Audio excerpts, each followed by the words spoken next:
जब कुत्तों की बहुत बड़ी संख्या हो गई और काटने की तादाद बहुत बढ़ गई, तब मैंने ये आंदोलन शुरू किया कि नहीं, अब ये ठीक नहीं है। अच्छा, अब मैं आपसे एक सवाल देता हूँ, कुत्ते इतने ही अच्छे हैं तो स्टरलाइजेशन क्यों करवा रहे हो आप? नमस्कार। क्या है, बहुत दिनों से ना ये सब चल रहा है, डॉग लवर्स, डॉग हेटर्स। कुछ लोग चाहते हैं कि कुत्तों को शहरों से निकाल के फेंक ही दिया जाए, और कुछ लोग उसके विरोध में खड़े हैं कि ये कुत्तों की अपनी जगह है, उनको आप यहाँ से निकाल के फेंकेंगे तो ये उनके ऊपर अत्याचार है। देखिए, मुझे लगता है डॉग लवर होना नेचुरल है, डॉग हेटर होना अननेचुरल है। इन पशु प्रेमी कुत्ता प्रेमियों को कह दिए, जब हमारे शेल्टर होम तैयार हो जाएं तो एक एक शेल्टर होम गोद ले लें, कम से कम। कुत्ता तो गोद नहीं लिया, शेल्टर होम गोद ले लें, वहां फीडिंग करने पहुंच जाना जरूर। नहीं तो मैं एक बस चला दूंगा, आपके यहाँ से खाना ले लेके शेल्टर होम तक पहुंचा देंगे। क्योंकि इंसान और कुत्ते का साथ आज से नहीं है, मतलब 20,000 25,000 साल से है इन दोनों का साथ। तो उसमें प्यार होना तो नेचुरल है, लेकिन नफरत होना ये नेचुरल नहीं। अब जो लोग एग्जाम्पल देते हैं कि सांप को क्यों नहीं प्यार कर लेते हो, बकरी को क्यों नहीं बचा लेते हो, मुर्गी को क्यों नहीं बचा लेते हो।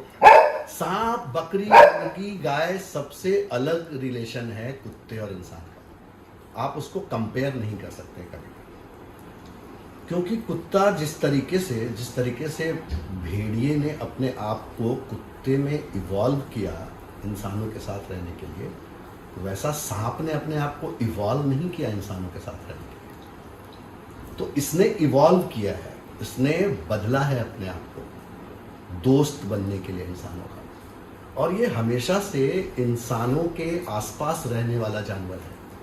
ये शेल्टर होम में रहने वाला जानवर नहीं है, ये जू में रहने वाला जानवर नहीं है, ये जंगल में रहने वाला जानवर नहीं है, ये पेड़ों पे रहने वाला भी जानवर नहीं है। ये जमीन पे इंसानों के साथ रहने वाला जानवर है, इंसानों के साथ खाने पीने वाला जानवर है। ये इसके डीएनए में है, और इसके साथ रहना हमारे डीएनए में है। और जो इसके खिलाफ है, आई एम सॉरी टू से, वो अपने डीएनए के खिलाफ है। मतलब कहीं ना कहीं वो सेल्फिश है। आज के अपने बड़े घर बना लिया आपने, 10 मंजिला इमारत बना ली, तो अब आपको इनकी जरूरत नहीं है, क्योंकि अब आप तो सड़क पे उतरते ही नहीं हो। अब तो आप बहुत बड़े महामहिम हो, अब तो आप बड़ी बड़ी गाड़ियों में चलते हो, आपको मतलब नहीं है सड़क पे क्या हो रहा है। तो फिर आप सेल्फिश होके भूल सकते हो इनको। लेकिन कोई भी आदमी जो इमोशनल है, जो सेल्फिश नहीं है, वो इनको कभी नहीं भूल सकता। दूसरी बात रही कि जो कोर्ट का आदेश है, या जो भी, मतलब जिस तरीके का डेटा उनके सामने आया है, और जिसके बाद उन्होंने ये इतना, सॉरी टू से बट, बेवकूफ़ाना आदेश दिया है आंख बंद करके। और मैंने वो वीडियो देखा कोर्ट की हियरिंग का, जहाँ पे वो बोल रहे हैं कि मुझे सुनना ही नहीं किसी की बात। सुनना नहीं है किसी की बात, मतलब क्या होता है? मतलब तो यही है कि मतलब आप केवल हिटलर शाही करके आप, ये मैंने बोल दिया, ये आपको करना है, मुझे किसी का पक्ष सुनना ही नहीं है। देखिए, सुप्रीम कोर्ट ने भी मेरी बात को माना है कि आवारा कुत्तों का बड़ा आतंक है, इसलिए 2 महीने के अंदर इन सब कुत्तों को सड़कों से हटाया जाना चाहिए। एंड अब वो कोर्ट की हियरिंग देखेंगे तो बेवकूफ लोग दिख रहे थे, हंस रहे हैं वो लोग कि who is dog lovers. Dog lover भी होता है क्या कोई? हंस रहे हैं वो लोग। मैं आपको 2000 कुत्ते रोज के काटने के बता रहा हूं, 60,000 कुत्ते एक महीने में दिल्ली में काट रहे हैं। तब भी आप डिस्कशन कर रहे हैं मेरे साथ इस बात के लिए कि इन आवारा कुत्तों को क्या करेंगे। मुझे सिर्फ उन घरों में आप चले जाइए जिनके बच्चों को, जिनकी महिला को, जिनकी माँ को, बाप को कुत्तों ने काटा है, तब आपके बताना कि वो क्या चाहते हैं। और कह रहे नहीं, उनको पेट भी मत करो, डॉग लवर्स। अगर कोई चाहता है कि सड़क के कुत्तों को घर पे पाले, नहीं, उनको पालने मत दो, क्योंकि दोबारा फेंकेंगे। अरे तुम भगवान हो, तुमको पता है दोबारा फेंकेंगे। दूसरी बात क्या है कि सड़क पे जो बच्चे हैं ना, इनका ध्यान सरकार नहीं रखती है। कोई एनजीओ रखती होगी तो रखती होगी, लेकिन मुझे लगता है इनका ध्यान एनजीओ भी नहीं रखती है। इनका ध्यान हम जैसे लोग रखते हैं।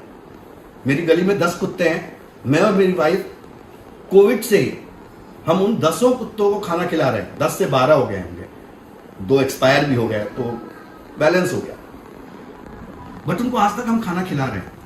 वो हमारे पीछे पीछे आते हैं, हमारे घर तक भी आ जाते हैं। अब लोग कहते हैं हमको घर पे क्यों नहीं पाल लेते? अरे नहीं है इतना बड़ा घर मेरा। और दूसरी बात क्या है, वो जितने खुश नीचे रहते हैं ना, वो उतने खुश घर पे नहीं रहते हैं।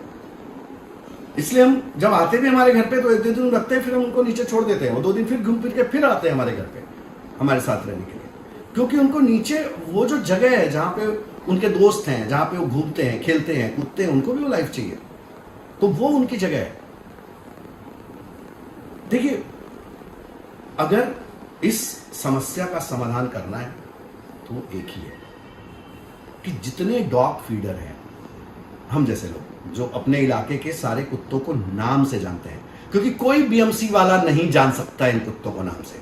वो बैठा है 10 किलोमीटर दूर, उसको पता नहीं मेरे गली में 10 कुत्ते हैं, हाँ, भूरी, लूकी, छुटकी, घमंडी, काली, रानी, नहीं जानते हैं वो, फादर, टफी, उनको थोड़ी मालूम है ये नाम है।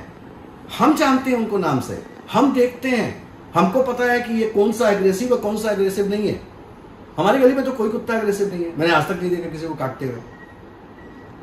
लेकिन अगर उसके बिहेवियर में कुछ चेंज होता है, हम पहचानते हैं कि उसके बिहेवियर में चेंज हो रहा है।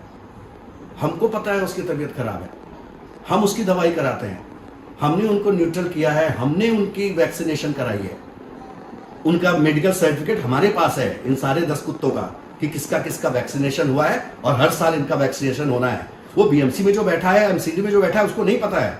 वो तो ढूंढता फिरेगा कि एक साल में थोड़ी होता है कि एक बार इंजेक्शन लगा दिया रेबीज का और वो वैक्सीनेटेड हो गया। हर साल रिपीट करना होता है रेबीज का वैक्सीनेशन।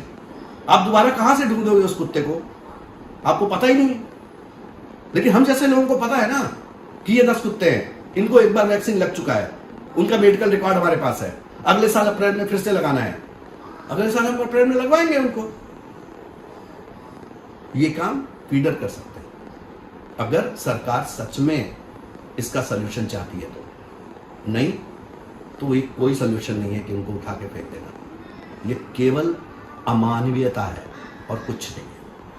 तो मुझे तब बड़ा मन विचलित होता है कि भगवान ने इनको कैसी बुद्धि दी है कि ये अपने घर में एक कुत्ता पालते हैं तो सोचते हैं, और वो भी विदेशी नस्ल के पाल रहे हैं, तो सोचते हैं लोगों को कुत्ते काटते रहें, किंतु हमारी दुकान चलती रहनी चाहिए। कि जिसकी जरूरत नहीं उसको उठा के फेंक दो। और ऐसे तो इंसान नहीं जी सकता, इतना अमानवीय होकर तो नहीं जी सकता। बस मेरा यही कहना है। बाकी अब सुप्रीम कोर्ट है, अगर जबरदस्ती करेगा तो लोग जेल जाएंगे, लड़ाई होगी, उसमें मैं क्या बोल सकता हूँ। बट किसी भी समझदार इंसान को जिसके अंदर इतना सा भी इंसानियत बाकी है, इतना सा, अपने पद, अपने पैसे, अपना जो भी घमंड है, उसको अगर छोड़ दे और इतना सा भी सेंस लगाए तो इसका एक बेटर रास्ता निकाला जा सकता है। इतना क्या।